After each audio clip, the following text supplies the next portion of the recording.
a missile base to change the world. Big plans by big beings. But who cares? For us, this is simply personal. And so it has been all the way. I didn't even think we'd be helping other people in the process of getting ourselves cured. Rather, I believe there'd be casualties. Our road, ever since that gold plaque dinner, has led us here by some demonic hand. Flying in with a troop like this just feels like old times. Only this time, I have a madman with me who once pretended to be a book clerk. And me, I guess I'm mad too. How would any father enjoy seeing their daughter drown in blood, unable to help her without going mad? And that's just one of the things we've seen. Now it's just us, Chigidil, and Vova. What a pretty family picture. Complete if we only had Jenkins with us. There's so little left to the journey now. Where could I possibly go after it's all done? This is Red Moon Roleplaying.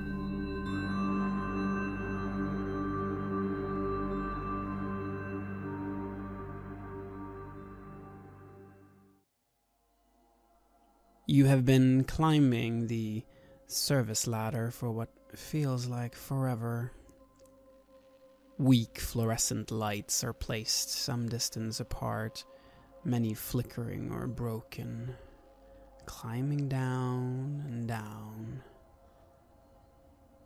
But eventually, you do reach the bottom, the main missile tunnel.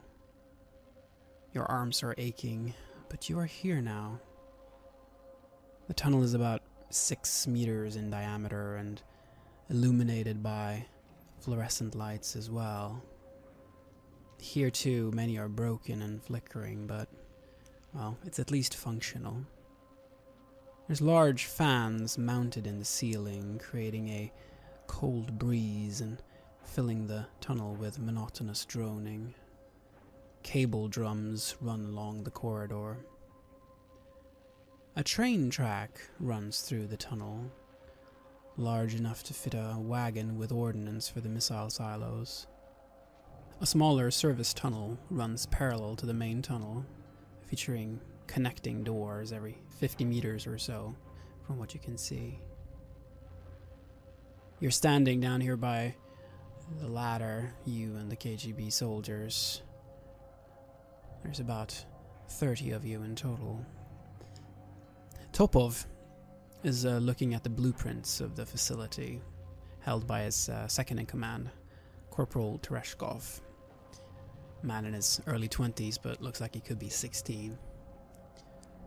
I feel the weight of the grenade launcher and the strap slung around my back. I adjust it a little and go over the bandolier of grenades that I brought with me. It's quite a load of explosives this time around. I just came to the realization after our last battle that we might need some heavier guns. I'm checking my submachine gun and I look around in the flickering darkness. And I look over to Carver. I look around at the other soldiers. I look at the tunnel. I just smile to myself. What a silly dream I'm having. Me in a military base with soldiers. It's like a film I watched once, isn't it? How very silly. All of it. So very silly. I see his smile and I smile back. And I ask, what are those things anyway? What things? The bodies. The things. You're summoning something. You're calling something. I'm just calling another dream to another dream, Bjorn. I gesture to all those surrounding us. Just a different dream. You understand? No? Oh, yeah. Maybe it's best you don't. Oh. You mean like you mean like how we're like bringing in people into our dreams, because you got a connection with them. It's all connected, Bjorn. That's the funny thing. Everything has always been connected. It's always just been there. You're here, but you're also there. And I'm here, but I'm not. I haven't been here for a while. It's all very funny, actually. It's kind of like turtles, really. You know, the dimension X, and you know the Technodrome, and it's got this portal can bring in. Never mind. I sort of just stare at him and just nod. Turtles, of course, Bjorn. Of course, turtles. Yes. Yeah. And I check the safety on my grenade launcher, and I look up and see what the soldiers are doing. Topov is standing there talking to his man, and he's pointing to the blueprint. Alright, we're here. We followed this tunnel here into the base. The main command center will be on the 3rd floor. The tunnel will exit on the 6th floor, meaning we have to fight our way up. We'll have quite a walk. It's a few kilometers at least. He looks at you, and he looks at Carver. Are you guys prepared for the long walk? Of course. What do we know of potential booby traps or other form of security along the way? We have no real idea, but depends on what they have been able to do, if they know we're coming or not. But, well, we'll just have to scout ahead and keep good watch. At least the lights are fairly good here, so we should be able to avoid any very obvious traps. But if there are landmines or anything like that here, then, well, I don't know what we can do. I look at my watch. What time is it? It is in the middle of the day, around 1. I take out a small bar of chocolate and I break it in half and give one to Carver. I look at it for a moment, almost confused. I'm trying to remember why. What is this? And then it's food, of course. It's food. What am I need that. People need food. Yes, they do. And I sort of bite into it quite messily. And I sort of smile and don't say anything else, to be honest. You hear rumbling up ahead, as if something very, very large is being moved on the train tracks. The sound is coming closer and closer. Topov holds his hand up and then whispers, "Scatter!" And he points towards the service tunnel. I start moving, and I gesture to Carver to come along. I follow quite clumsily compared to anyone else here, I imagine, all looking probably quite serious, while I just seem to be almost prancing about. But I, am aware at least that there's danger, and do try and keep close to Bjorn. I do see him now as the anchor of which this dream sits upon. As I get up into the wall into the service tunnel, I whisper to Carver, "Do you sense him? Do you feel him close?" I hold my hand to the wall and close my eyes to try and get a feel of this place. Do I sense him nearby? This entire place is corrupted, and it is corrupted by his energy. And here it's not so bad. There's only faint traces, but you sense it becoming stronger and stronger towards the center, where all the tunnels meet, in the command center. He's changing reality here.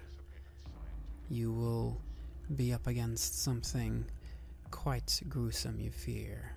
I sort of wince a little, and I remark quietly to Bjorn, "He is close. He knows how to tear at the gaps. It'll be worse, I think, than the first one, worse than just the dream. He brings the dream and this dream together. Well, we are worse too, aren't we?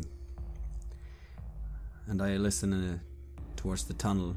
Yes, and the sound comes closer and closer, and eventually you see it. It's a wagon that's carrying a large warhead, driven forward by a small train, operated by workers and engineers. They're all moving in a very odd manner. Barely moving, really. They just seem completely focused at their tasks. They don't seem human. You see them now. Their skin is covered with boils and fungus, rotten and gradually falling off. Their skeletons have been transformed into steel frames powered by mechanical hydraulics. You can see it through the decaying flesh. They're completely quiet as they move forward through the tunnel. Only the sound of the engine from the small train cart and the sound of metal on metal as the wagon is pulled forward. That and the droning from the fans. And they move past you, never knowing what was hiding here, that you and the KGB soldiers were waiting at this very location. It becomes quiet. I'm waiting for Topov to take the initiative here. He signals to the soldiers and nods to you. It's time. Let's move. Right. I'm gonna stick to the back of the line still with Carver. Topov mentions to you as you pass by. That's a good sign. If they're passing by here, they might not know that we're coming from this location. This is good. This is good.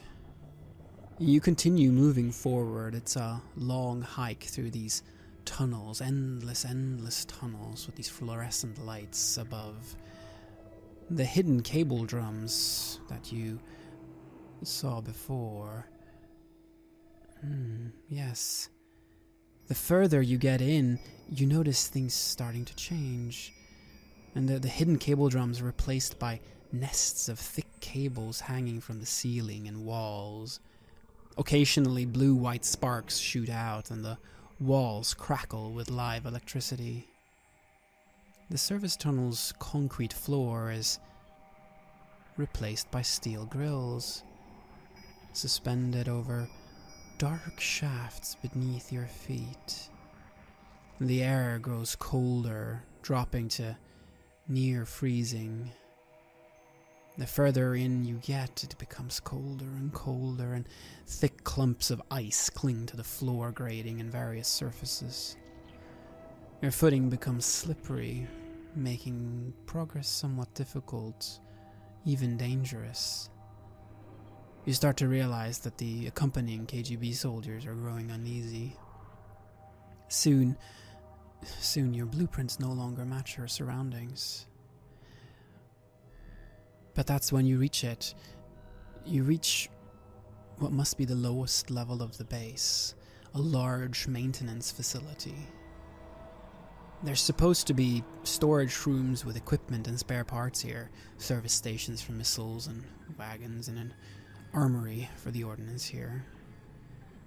The floor here is an amalgamation of concrete and steel grills, and everything is covered in hoarfrost and slippery with motor oil. All the engines and mechanical systems on the trucks and service vehicles and equipment here create noxious clouds in the chill. In the cold blue light, everything appears somewhat primitive and decayed. And the fluorescents here, they offer a weak, inconsistent light, same as before, but there's powerful spotlights that illuminate the service areas. But what works in your favor is these clouds of steam and exhaust combined with the poor lighting in many of the areas. It makes visibility here quite bad. You cannot see that far ahead, which may work in your favor. You see people here, 15 workers and engineers at least, as well as soldiers. You count 20. They may be part of OMON, the special police units within the National Guard. It seems clear that they have sided with Strelkov. All of these too are changed like the workers you saw before, corrupted shadows of who they used to be. But, well, the poor visibility means that you can't be fully sure. Topov comes up to you, Bjorn, and to you, Carver, as well. There's an elevator in the middle of the room here. We have to get past the soldiers. We have to take them out. I recommend we engage. We have the element of surprise, and the poor visibility means that as long as we act quickly, we should be able to take out a large portion of the force before they have a chance to act. Regardless, it would be very dangerous to have these guys able to surprise us from the back once the alarm goes off, because, well, it will. As he's speaking, it's damp and deeply cold here, and there's plumes of breath coming from your mouths. Can I use my enhanced awareness here, as it seems quite clearly this place is weak in that sense, and just try and get a sense of things through that skill? Yes. 16. I can discern clear details, yes. I just, while he's speaking, again close my eyes and just look at this location. It's clear that things are occurring here. But what exactly? I want all the details. Are these things linked to Strelkov? Is he close? This is definitely Strelkov's influence at work. This is the Incarnate's influence at work. This is Chagidiel's influence at work. You have come to the right place, and it is without a doubt that you will find Strelkov here. You see that the influence grows stronger towards the center of the missile base, up above, perhaps the 3rd floor. Yes, we need to get to that elevator. Strelkov is above us. 2 floors, 3 floors. Everything comes from him. Bjorn, you can try to observe the situation, and so could you, Carver, to try to discern what your choices are here. 17 for me. So I'll say, what's the best way through this? And what is being hidden from us? And Bjorn, what did you get? 12 plus 1, 13. 13. Alright, then we will count your role as supporting Carver's with the military knowledge that you have. The best way through this? Well, you together can see that you probably have 3 different choices here. Bjorn, together with Topov, you can order an all-out assault with the KGB. If you do it right, you should be able to neutralize the soldiers and engineers here and making them no longer be a threat. There is a chance for casualties, of course, as in any kind of armed conflict. There's always a risk that you will lose men. This will probably come down to how well you and Topov can order the men around, and how you can best sort of steer the forces that you have. Carver, you, of course, have the ability to summon, well, the damned souls or a Sosha. They would ultimately be unstoppable, but every time you do this, you do lose part of your mind, so there is a cost attached to it. And Bjorn, another choice is, well, you do have Chigidiel's blessing. You can venture forth yourself, and you can try to take out the most dangerous targets with your silenced weaponry already before the KGB attacks. You would probably eventually get spotted, but this would cut the casualty rate quite a bit, but it would put you in personal danger yourself. So those are the main 3 options you have. You could also try to sneak completely, just the 2 of you, using Chigidiel's blessing and try to get up to Strelkov, but this seems to be a heavily staffed and heavily armed location, and you don't know if everyone's going to be fooled by this. It would be very, very risky to do that. regarding what is hidden from you, there's nothing really that is hidden here. Everything is open and clear. You can see that you have a good grasp of the number of people. It's 15 workers and 20 soldiers. Through using this question, you can determine that there is not a surprise party waiting for you somewhere here. There's not a machine gun set up that will start to spray on you as soon as you pop out. These are the antagonists that you are dealing with, so nothing is being hidden from you, which is reassuring in a way. I shall just sort of remark my thoughts to Bjorn, and then I'll finish with, you're the one who is best equipped against these obstacles. How should we proceed, do you think, Bjorn? I look between them and I say, I agree with the lieutenant. We should probably take out as many as possible or clear this area out so we face less of a risk of getting ambushed from behind once the alarm actually goes off. I think I might be able to get in a good position myself. If you could position your men around the area and assign their targets, I should be able to eliminate some of the main threats before the main fight erupts. You will then try to take out as many of the targets as you can, and then the KGB will engage once you are detected, once the situation reaches the boiling point. Then you can roll an act under pressure to see how well this goes. My act under pressure roll is, let's see, 7 plus 5 is 12 plus 4, so 16. This goes really well. What weapon are you using? I'm going to start by using my silenced handgun for this, and then the submachine gun, as we need to be more quick and more grouped up enemies. Then you are moving through the smoke, through the noxious gases coming from the machines in here. The visibility is very poor, and you're taking out target after target, just as you learned. You were able to even move some of the bodies away, but eventually you do get spotted. And roll for act under pressure for the KGB to see how well your orders to them and to Topov has worked out. 4 plus 2 is 6 plus 4 is 10.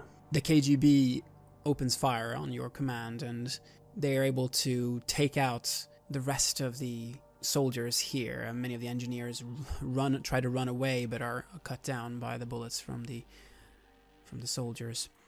Some of the KGB soldiers are, however, hit. Roll 1d10 to see how many. As I get spotted, I take cover as soon as I can, and then I shout out, "Agon, pagotovnosti," which means fire at will. 6. And because of your work before, sneaking around, taking out the most dangerous target, only 3 of the KGB soldiers lose their lives in this attack. They're screaming and in pain. The medics try to do what they can to ease their suffering, but you know you will have to leave them behind. You will have to come back for them later. You have neutralized this area now. There's an elevator here in the middle that goes up to the next level.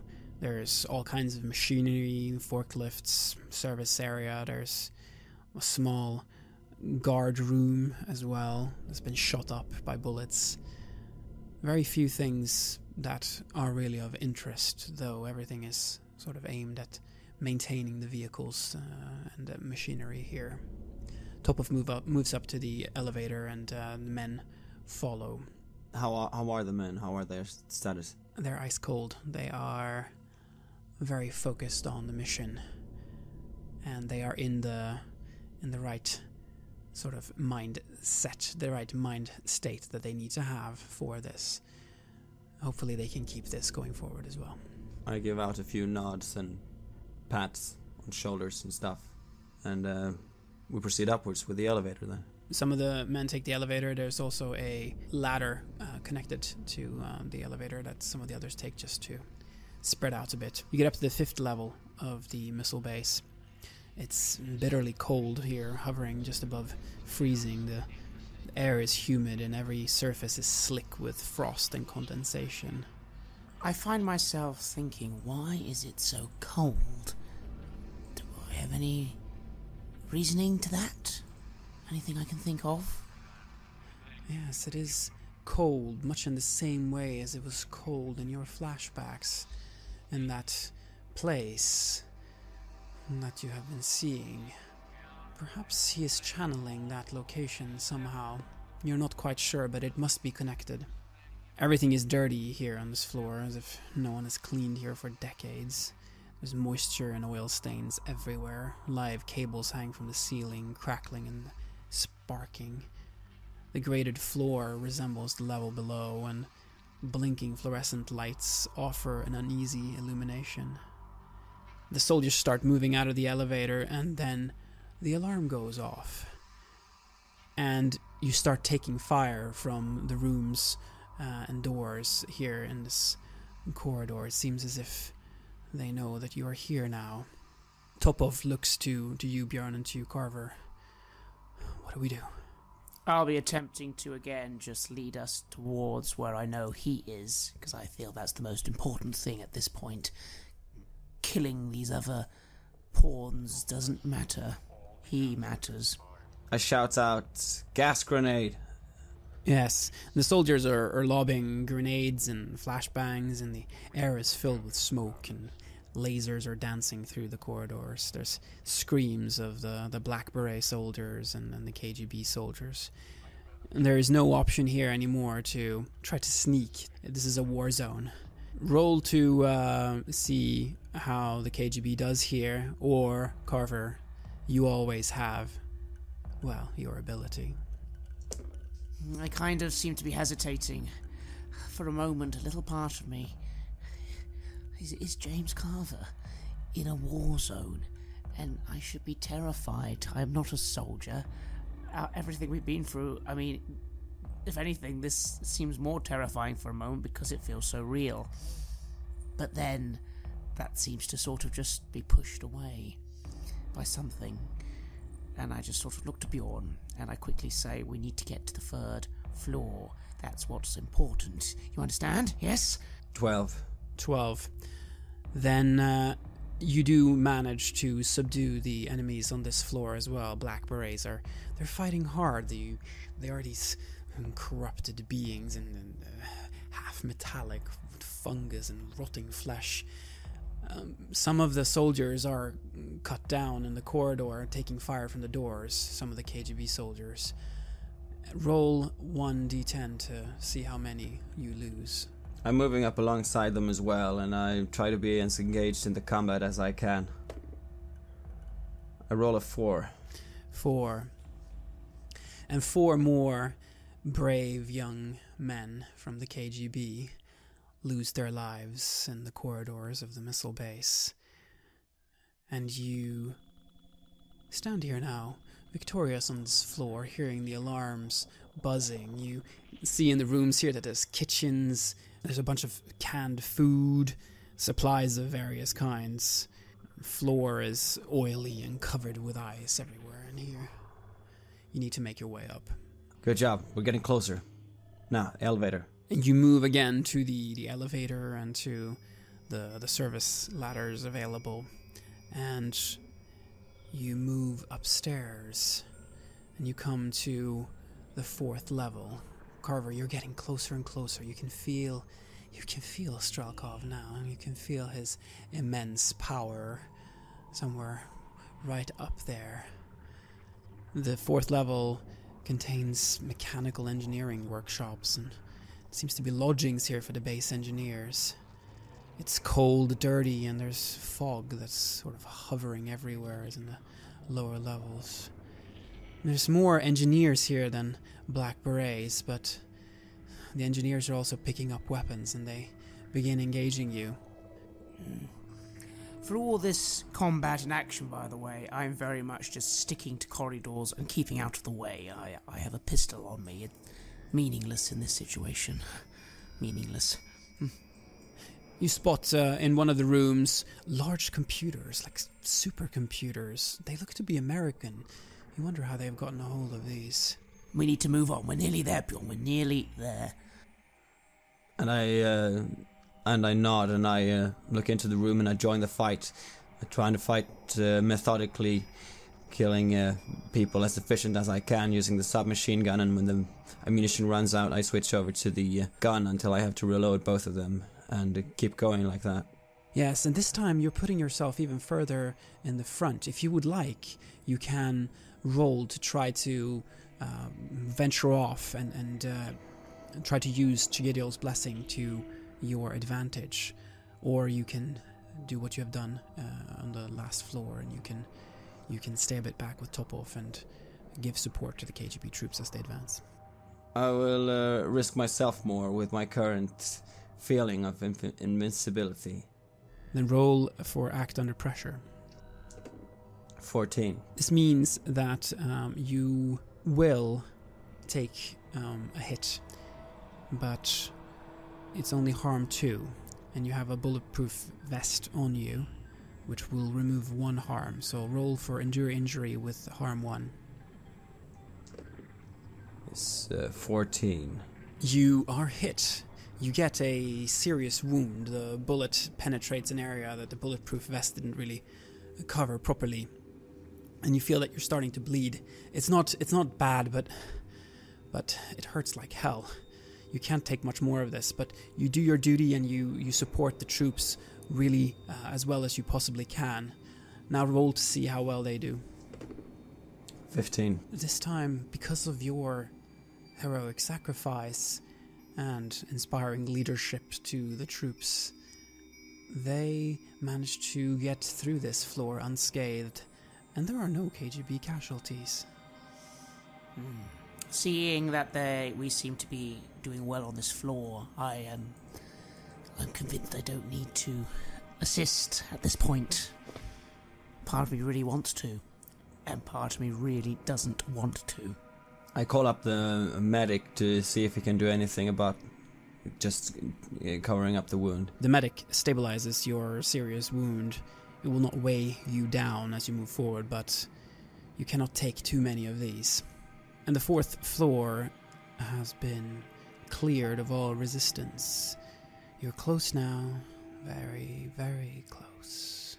When we look around here on this floor after having cleared it out, I want to see if there are any alternative routes up to the next floor. I'm going to try and look around for... is there a ladder or something like that? You find one of the engineers still alive. He's tied down to a work table. It seems like there's been some kind of surgical procedure going on here. They've cut open his abdomen, exposing a steel frame coiled with cables. The patient is moving slightly, obviously alive. The work table drips with blood and oil pulsing from the bisected man. He's gurgling a little bit towards you as you pass by. I move up to him and I look over him and try to figure out if he... I want to try to discern if he is wanting to be put out of his misery or would prefer to stay alive. You get the feeling that this is a man that is indeed very much changed, but he does not want to die. He wants to be fixed. Can you fix him? I talk to him. Hey, you there? He's just gurgling. Is there any way out of this level except for the shaft? Can you point? Except for the elevator? He tries to lift up his arm, but it immediately falls down. He seems to be unable to point or give any kind of signals to you. Is there anything that we could do to try and fix him? You do not think so. The medics might be able to do something, but one of them pass you here when you're standing looking over him and just sort of shakes his head because what is this nightmarish thing? It's not human. It may have been at one point, but You don't believe that the normal rules for medicine will have their desired impact here. Anything you can get out of him? I step over. I don't think there is there really? I can't communicate with something that can't communicate back. Now, he needs to be fixed. The surgery needs to be finished, but the people who are conducting it, they're lying dead on the floor. I raise my pistol, point it towards his head, and pull the trigger. And you shoot the patient in the head, and he stops gurgling, and he stops moving, and he's lying there dead. You search for other ways of getting up to the next floor. What you're finding is the elevator and a service ladder as well, just as with the previous floors.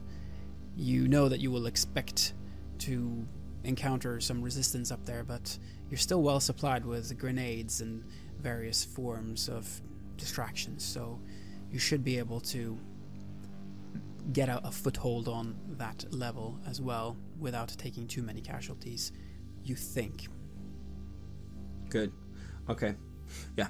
I take a sip from my water, and I look over my stuff, and I once again reload with the remaining ammunition that I've got left, and also see if there's anything that's lying around that I can scavenge as well. You do that, and you find more ammunition. You find basically enough to resupply you to the level that you were at when you entered. Corporal Tereshkov comes up to you, and he gives you a pat on the shoulder, and thank you for fighting with us through this. You're keeping us alive, man. Thank you. We're in it together, and now we're getting close, so keep sharp. Yes, sir. I look to Carver, and I tell him, so next floor is the 3rd level. Are you ready? I suppose, ready as I'll ever be. I might have a plan, Bjorn. Don't know if it will work, but I think you're going to need it to work.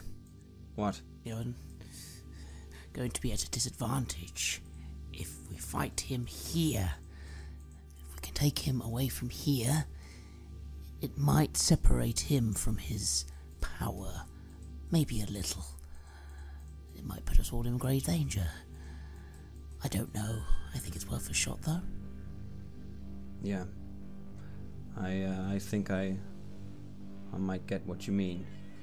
If we draw on all the information we've learned so far, going back to the mansion, going back to the ideas of having a temple. Whew, man, it's been a journey. I think you're right. We get him away from his temple, or whatever it is. Yes, away from his temple. I look around. This is his temple. This is his domain. He's made it his domain. The ice, the servants. Can you do that if I distract him long enough? You might need to move him a little yourself, but I think we can bring him away.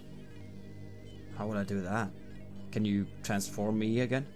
Not here, Bjorn. This dream is very solid. It's the most solid of all the dreams, unfortunately. Maybe in the other one. Maybe. Alright, well, I'm gonna count on you to bring us there, and I'm gonna keep you on your feet. I'll also be able to assist you a little. We have to save it though, Bjorn. It will... I sort of pause for a moment, and I just again reach my nose, and again now there's just some blood falling just by itself, and I'm just like, I won't be able to... We can't use it too much. We need it to be the right moment, you understand? I nod, and I take out a napkin. Here. Thank you. And I nod to the other soldiers, and okay, we're ready, let's go. Yes, and you ascend upward to the 3rd level of the base. Topov nods to you and says, "This is the heart of the base. This is where he should be." When you get here, it's pitch black. Beneath the floor grating, you see stairs that descend into a winding labyrinth of tunnels. That's not possible what you're seeing below is not the missile base. It is somewhere else. It's at least 10 degrees cold in here. You are engaged as soon as you get up, but the soldiers here, they're different. They are young boys. They look like they are between 10 and 15 years old, but they're half rotten, pierced by pieces of metal, and they have open rotting wounds all over their bodies, dressed in tattered war uniforms. They're carrying AKMs dripping with a dark oil-like substance. The children, they... Could these be the children? Are these some of the ones that were taken by Chegiriel, by the Incarnate? Is this what he's using them for? They hiss as they notice you coming up, and they open fire with their AKMs. Björn, the KGB are yours to lead again. What do you wish to do? Don't let these things distract you. Use frag grenades and blow them away. These things are not real. You can roll for act under pressure to see how well they do. Let's see, 9 plus 4 is 13. They're throwing frag grenades, and they're firing at these boy legionnaires. They're requiring immense punishment to go down, much more than the black berets below, even though they're just children. They keep firing in spite of being hit multiple times. Roll 2 d10s for the KGB casualties. 5 plus 7 is 12. You take heavy casualties here.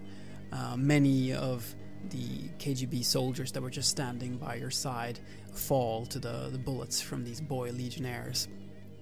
And you can see the hatred in the eyes of these soldiers as they see their friends go down, and then how they're engaging these boy legionnaires and emptying their magazines and clips into them. And eventually they do go down. And you can still hear the screams of the soldiers that have been hit, though, and the medic, who's fortunately still alive, is moving between them and trying to offer them some kind of relief. Many of them will not live to see the end of this day.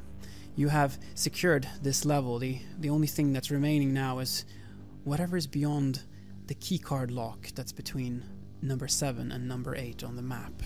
The keycard is found on the boy legionnaire that was by the door. Carver Strelkov is behind that door. He's there, Bjorn. Be ready. You should probably go in first.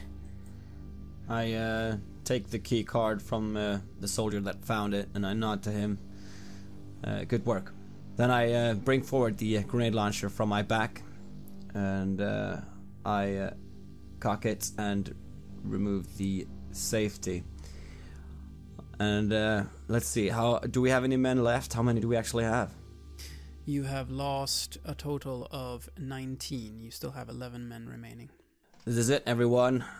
There's no holding back now. This one will not go down without a real fight. Use everything you have, the most, and try to aim for vital parts. I'm gonna see if I can help you and discern what to aim for. You too, Carver. And I move up to the door, and I slide the key card through the slot.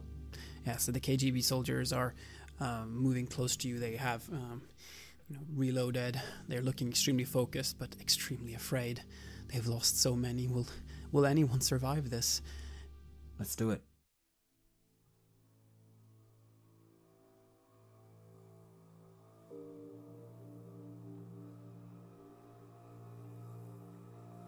You have listened to an episode of Red Moon Roleplaying, where we play the campaign The Black Madonna for the tabletop role-playing game KULT Divinity Lost.